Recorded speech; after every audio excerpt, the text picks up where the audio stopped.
Sloka number 48, 48 in second chapter to 48. Let us chant. Yogastha kuru karmani Yogastha kuru karmani Sangam tyaktva dhananjaya Sangam tyaktva dhananjaya Siddhya siddhyo samo bhutva Siddhya siddhyo samo bhutva Samatvam yoga uchyate Samatvam yoga uchyate Yogastha kuru karmani Yogastha kuru karmani Sangam tyaktva dhananjaya Sangam tyaktva dhananjaya Siddhya siddhyo samo bhutva Siddhya siddhyo samo bhutva Samatvam yoga uchyate. Samatvam yoga uchyate. This shloka is, I think, very important because it contains, in my view, almost the whole gist of Karma Yoga. The entire summary of Karma Yoga, most of it is already contained in this one shloka of 4 lines. So Sri Krishna gives here 2 instructions. General instruction is Karmani yogastaha kuru. Yogastaha means, when you see the suffix thaha, it means staying in. Grihastha means one who stays in the house, householder, like that one. Kutastha means not changing. Yogastha means with the attitude of yoga, like a yogi.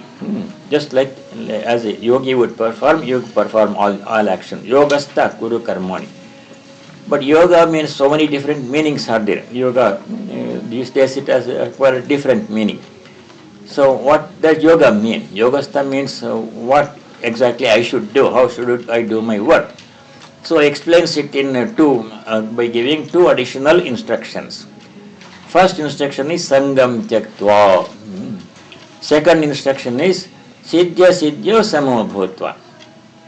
Sangam tyaktva means giving up attachment. We'll understand how to give up attachment, what is attachment, how to give up. Siddhyo siddhyo samo bhutva means, sama means equanimous. Remaining equanimous in siddhi, asiddhi, success and failure. You do your best and whatever result comes, you accept it calmly.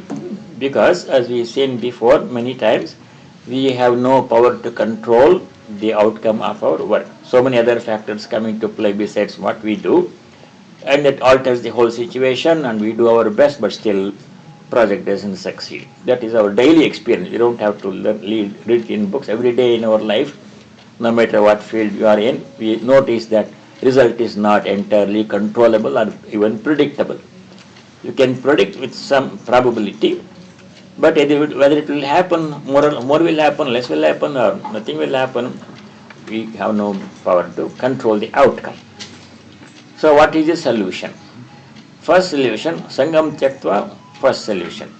Sangam means attachment, putting the I and mind where they do not belong.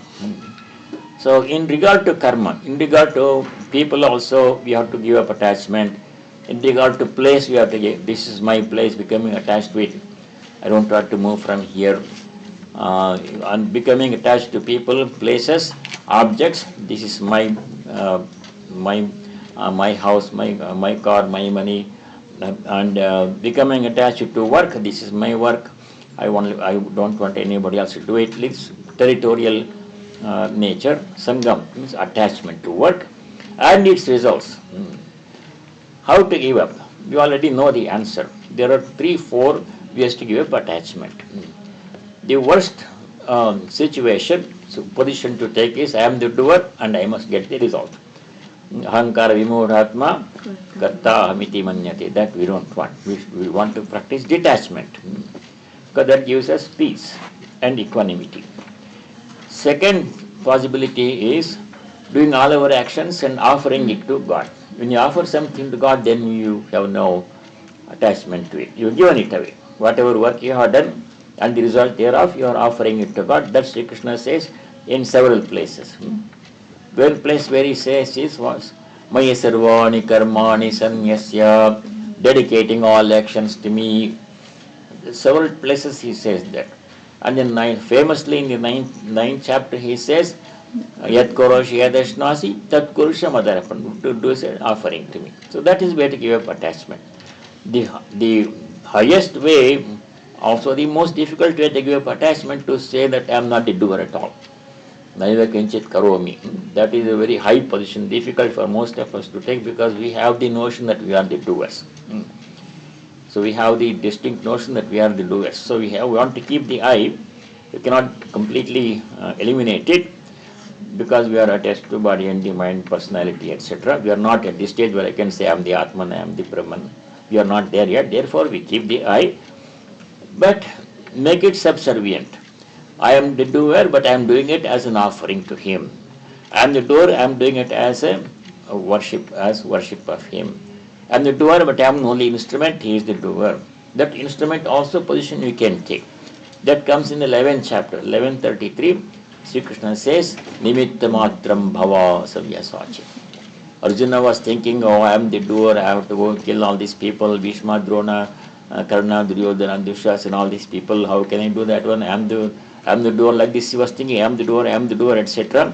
Sri Krishna dispels that notion. He says, you are not the, you are only instrument, I am the doer. Mayavete nihataha purvameva nimitta matram bhava savyasachin. 11th chapter, 33 shloka. Maya eva, by me alone, ete sarve kauravadayaha hataha, they have already been taken care of. I have already done that. It's a done deal. But you have to play your part being the instrument. Just be the instrument, and through you I have chosen to do this work. If you are not willing to do it, I can find some other instrument. I should not say that I am the only person who can do this work. Any work in office or work situation at home. Many other people can do it. They can do it much better than I can do. If I don't do this, who will do? Like as if the world is going to stop if you don't go to work one day. The world will go on with or without me nicely. If I refuse to do it, some 10 people will be there who can do it 100 times better than I can do. They will be there. They will take my place. That I have been chosen as the instrument is my honor and privilege. Amma, please come. There's one chair. So, we are doing some work. We should be grateful that we are the instruments chosen by the Lord to get this work done. We should not say, I am the only one who can do it. If I cannot do it, some 10 people will be there.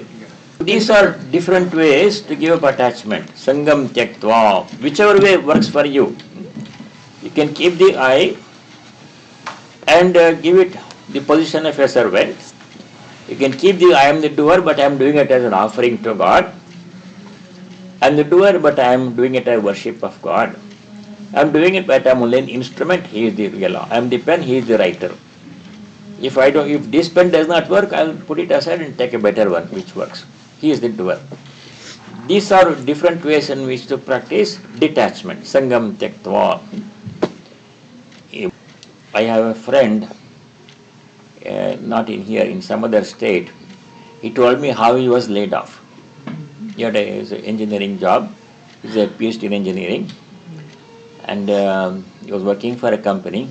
As usual, he went to his office at 8 o'clock one day. When he entered the office, there were three people standing there with empty cardboard boxes in his office, waiting for him. One was his immediate boss, to whom he was reporting. One was the HR person. One was the division head. Good morning, Mr. So-and-so. Now we don't need your services. Please take your personal belongings. You have 10 minutes to vacate this room. They change his password, they change his key. They can't even enter. If you need any HR questions, give a phone number, you call this number, and you make an appointment in a different place. You can't come to this office. His password was changed. No access to computer, and no access to the building. That how much time he had? No time. They are waiting there. This is so cruel. This is workplace cruelty. So where is the mind? My job, my office. There is no such thing as mind. You can't say. The more we say mind, the more trouble we are courting.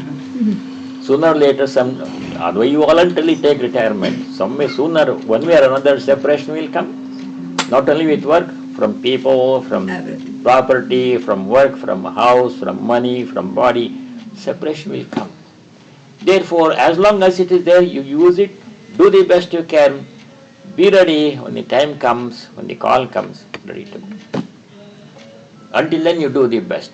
That gives you peace of mind. Nobody should assume that everything will be with us always because it is there with us today, including the body. In a moment, it can go away. Bhajagovinda Stotram, Shankaracharya says, Ma kuru dhana jana yauvana garvam harati nimeshat kala sarvam. We are always so proud of money I have, dhana, jana, all the people that admire me, my students and my disciples. I have so many disciples, some Swamis take pride in that one. Yauvana, youth, garvam, don't be proud of these things. Kalaha sarvam nimeshat harati. Nimesha means twinkling of an eye. The twinkling of an eye, all these things go, they can go one by one, they can go all of a sudden, all of them can go in one, as they call, in one fell swoop, everything can go. What is mine? Therefore, best thing is to practice detachment. So long as it is there with me, I'll use them to the best of ability, put them to good use, do my best, and when the time comes, I'm ready. Ready, this moment I'm ready. To give up the job, to give up the family, to give up the children, to give up the... Tsunami comes, how much time do you have, how much notice you have? Nothing, everything goes. People die also, they lose their bodies. So, that is one. Indigo to work, internally. Like we see in almost everyday news in California, this forest fire. Forest fire. They see their house burning in front of them in half an hour. It's their own house. That was everything my in it. room, this, that, all those things. Everything in it. So you are standing there outside. So thank God you are outside the house. Like that. So detachment from work and karma phala. That is one instruction. Yogastha means one part of yoga is karma yoga is detachment from karma phala, both. Phala also does not belong to me. I have no power to determine the karma phala, and it also I am offering it to him, dedicating it to a larger cause, society or whatever, and I have no part in it. Whatever comes, as a result, I will accept it. Second part is siddhya siddhyo samo bhutva, remaining equanimous in success and failure, because we cannot control success or failure. Nobody has been able to succeed in everything he has done all his life. There have been failures. Great people have failed. Very great Mahatmas have failed. Some they have succeeded in some, even some will lose some in the game of life.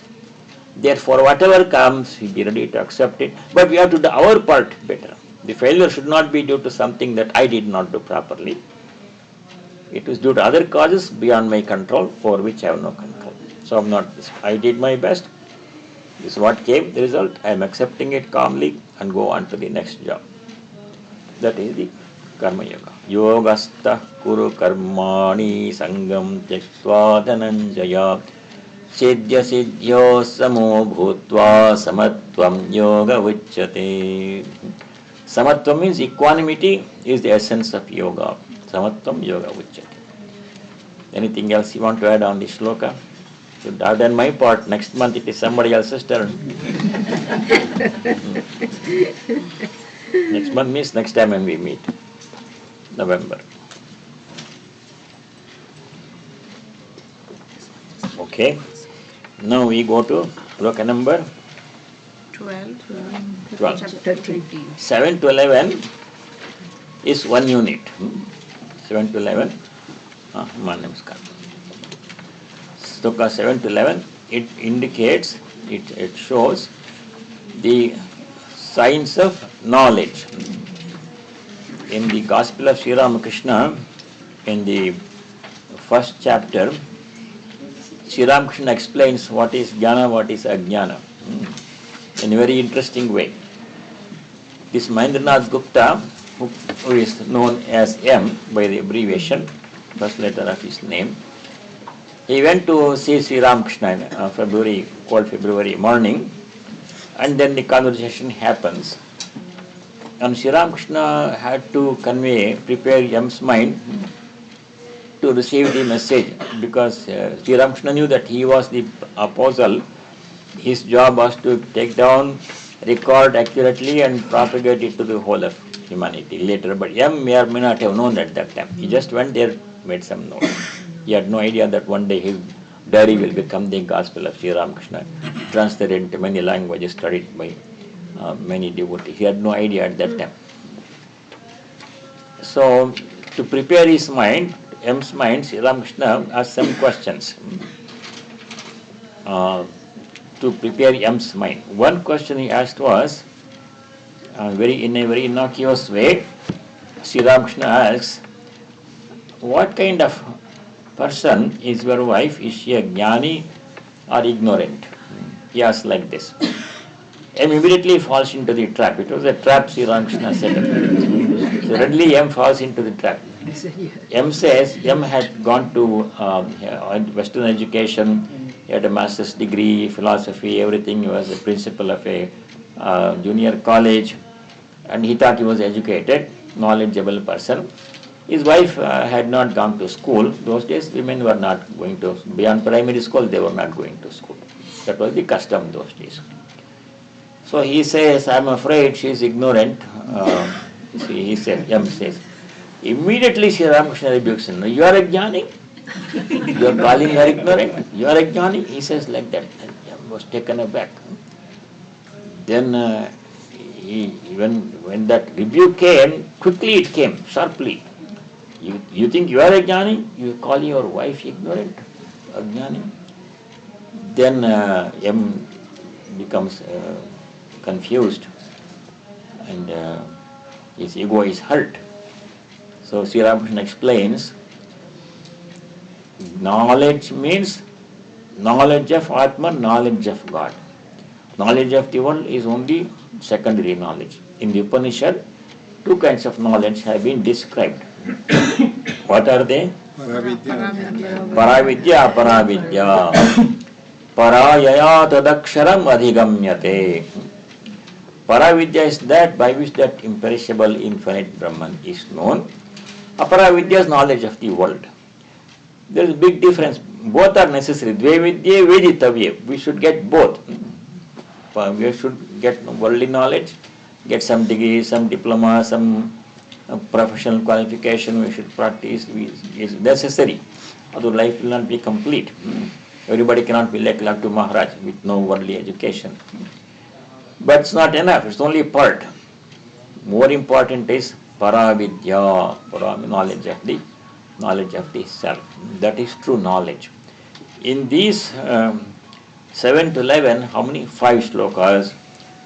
Sri Krishna has explained the science of paravidya. What is paravidya? If a person is paravidya, what qualities can we see in that person? From sloka number 7 to sloka number 11. How many? 5 slokas. So here 7 sloka he says, here is the 7 sloka, chapter 20. Amanitvam, adambhitvam, ahimsa, kshantirarjavam, acharyopasanam, shaucham, sthiryam, atma vinigraha. Amanitvam means humility. Adambhitvam means not ostentatious. Be so much show people make. They have a little something and they want to make it look so big. So look at me, I'm so great like this one. Making a big show of something they have. Big show in the celebrations also. Wedding ceremony means how much you want to, that man spend $100,000, I'm going to spend $150,000. Bring musicians from India, film music for reception and all those things. The details you can supply yourself. You want to show that I spend this much more money than to keep up with the Jones like that. That is Dhamma. Dhamma means showing off. Oh, see how much I am. I have a Cadillac, like everybody should come and see my Cadillac, appreciate my Cadillac later. Somebody, I have a Ferrari, this Cadillac is nothing. Like that one. So that is Dhamma. Dhamma means showing off, ostentation. Amanitvam, adambhitvam, ahimsa, not injuring by thought, word and deed. Even inanimate objects, let alone injuring people, animals and plants. Even inanimate objects we have to be gentle. Remember how Holy Mother corrected the lady when the lady threw a broom carelessly? Remember how Sri Ramakrishna corrected Harinath Chattopadhyaya, later Swami Turiyananda, to keep the knife, clean it, keep it properly in its place. Remember how Swami Vivekananda corrected Swami Brahmarupananda walking gently on the floor. Everything is vibrating, pulsating with consciousness. There is no such thing as inanimate object. It may not be able to speak and react, but universal consciousness is pervading in everything in this universe. Whole universe is full of consciousness. Consciousness alone is the universe. Prajnanam Brahma Sarvam Kalvidam Brahma. So we have to be gentle with inanimate objects also. Adamitvam ahimsa kshantihi means forbearance. Arjavam, straightforward. Arjavam comes again in the later chapter. Arjavam means straightforwardness. What the mind thinks must be same as what the speech says, must be same as what we show in action. Thinking something in the mind, saying something nice to please people, nice words, and thinking, oh, this guy has come, I didn't like this person, and when he comes, oh, so please come, you are most welcome, like this. There is no concordance, there is no harmony. Thinking something, saying something else to mislead people, and doing entirely something totally different. That's not right. Arjavam is straightforwardness. Transparency in our personality. Ahimsa kshantirarjavam acharyopasanam, worshipping Guru. Acharya Deva Bhava. Upanishad says we have to worship our teachers because they gave their channels through which knowledge comes to us. Shaucham, purity of body, mind and speech. Stairyam, stability. Persistence, Stairyam means persistence. Atmavinigraha, self-control. These things, some of these will come later in the 17th chapter also. Self-control, controlling the mind. The mind and sense organs have a tendency to go and roam about in all the 10 directions. In the Kathopanishad, Yama explains to Nachiketa in one sloka, Paranchikani vetrina swayambhu tasmat parang pashyati nantaratman. We are always interested in what's happening outside, what he is wearing, what she is doing, what's the kind of sari, what kind of suit, what kind of car he is driving, all the sports statistics and politics and insurance and so many trivia, sports trivia, Jeopardy, all these things. You know everything. Except one thing we don't know about, anything about is the Atman. Parang pashyati antaratman na pashyati. We don't see. Because our minds are directed outwards, our sense organs are seeing outwards, no, not looking inside. That is not the right state of affairs. Atma vinigraha, self-control means controlling the tendency of the mind and sense organs to always go out and dwell with outside sense objects, and at least some of the time dwell on the self within. Atma vinigraha. Then he says 8th sloka, Indriyartheshu vairagyam. Indriyartha means sense objects.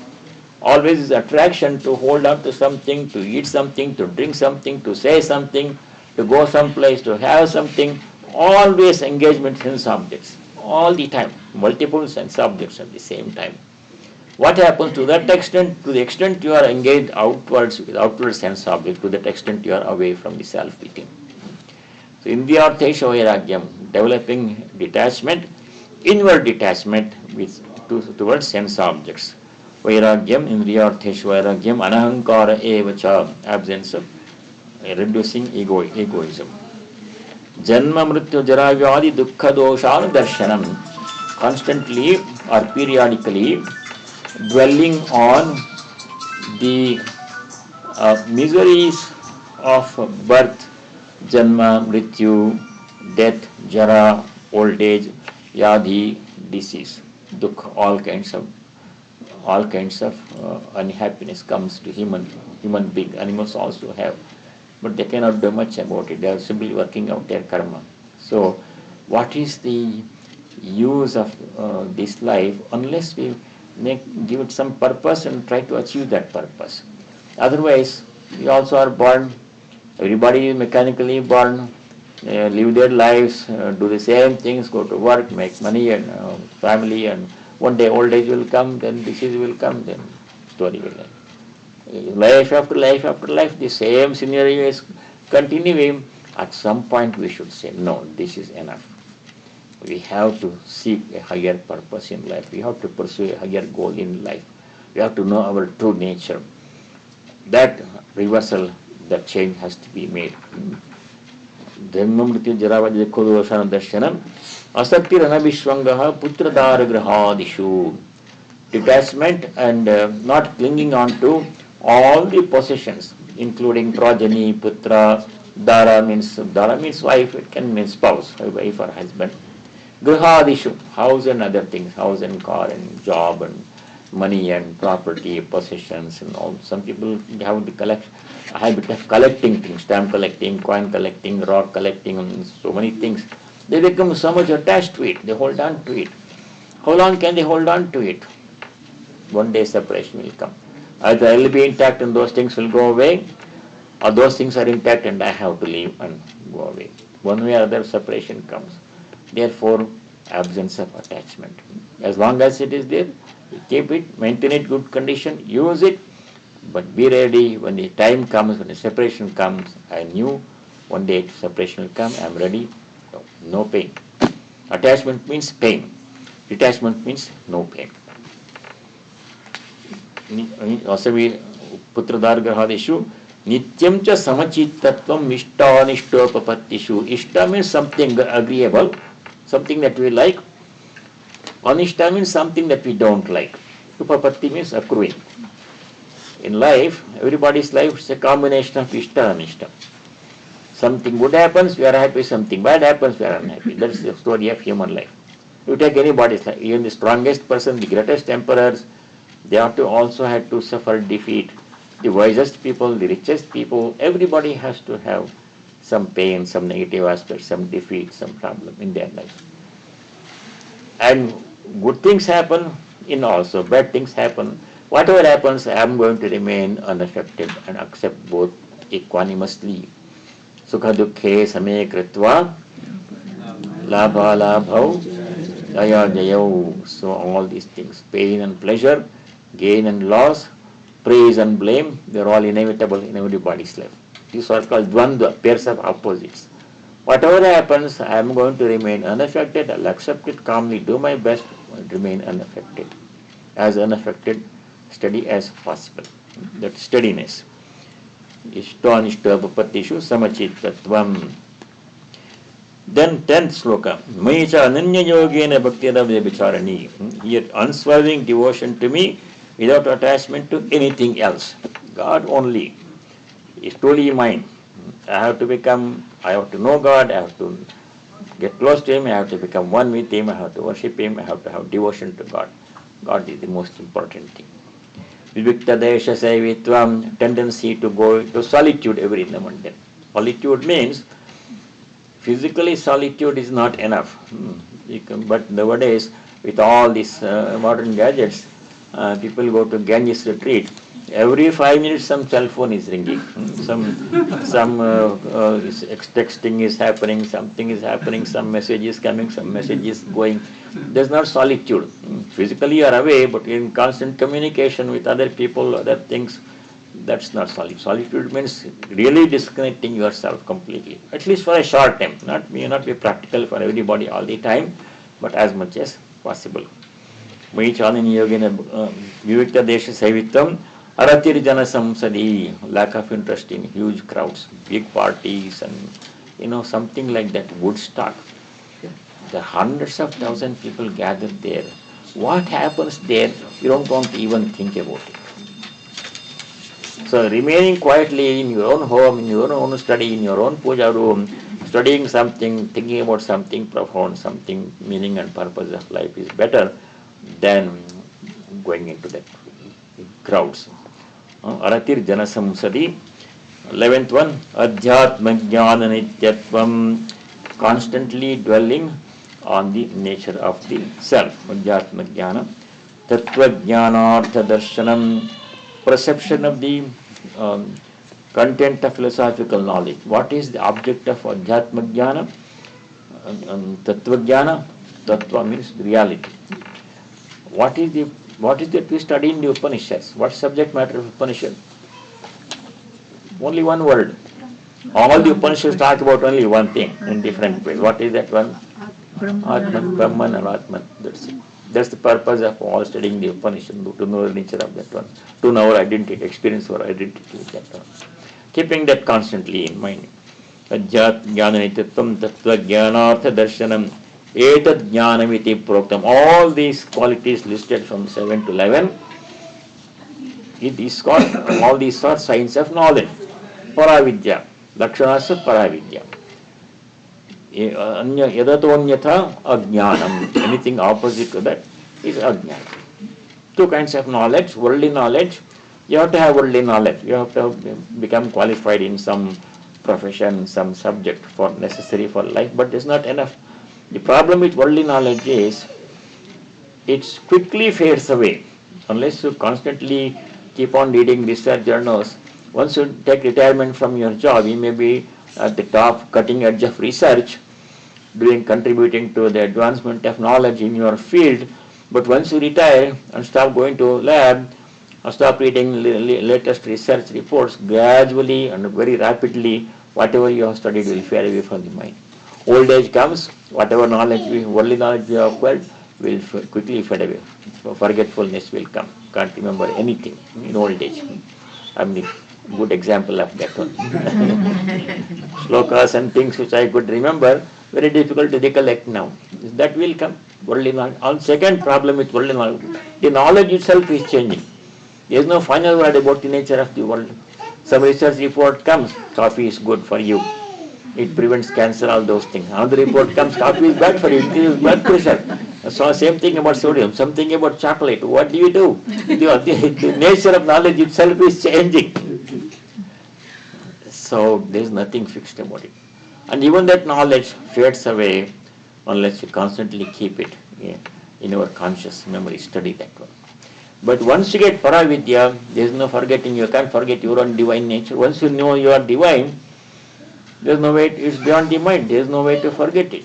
You are that. You are experiencing your divine nature. You can't lose it. Even when you die, when death comes, all your PhD will go away.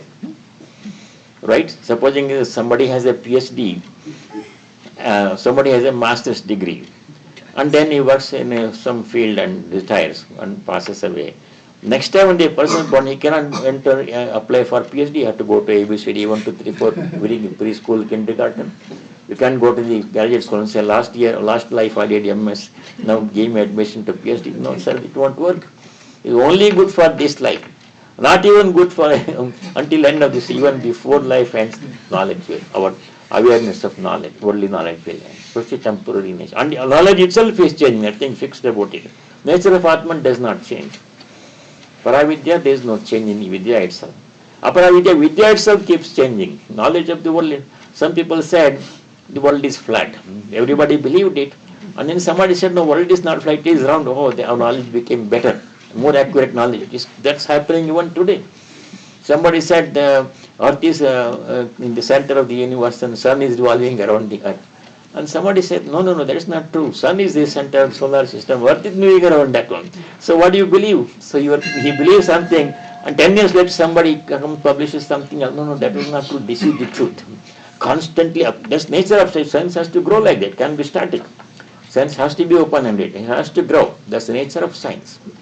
Nature of worldly knowledge. It has to keep on sharpening, increasing better and better knowledge. Pluto was a planet, now it's not a planet. So what do? That's changing nature. But in Paravidya, Vidya does not change. Atman remains Atman. Our understanding may increase or decrease or may be faulty, but nature of Atman does not change. It is fixed. So these two Vidyas have to be known. Vajjatma Jnana means that etad jnanamiti proktam anyatha ajnanam. Other than that, opposite to this, Rakesh ji. So I just had a question. Asakti and Anabhishvanga. Asakti means lack of attachment. Asakti attachment. Lack of attachment. Asakti. Asakti, lack of attachment. Asakti. Anasakti or asakti. Anabhishvanga means not clinging to things. We cling to things and you don't want to let it go. When it is going away, I want to keep on holding it. That clinging to objects is anabhishvanga. Anabhishvanga, not clinging. Putradhara grahadishu. Because putradhara graha and deha itself is going to go away. How long can you cling to it? One day it's going to come, separation will come. I'm ready. As long as it is with me, I make the best use of it, take good care of it.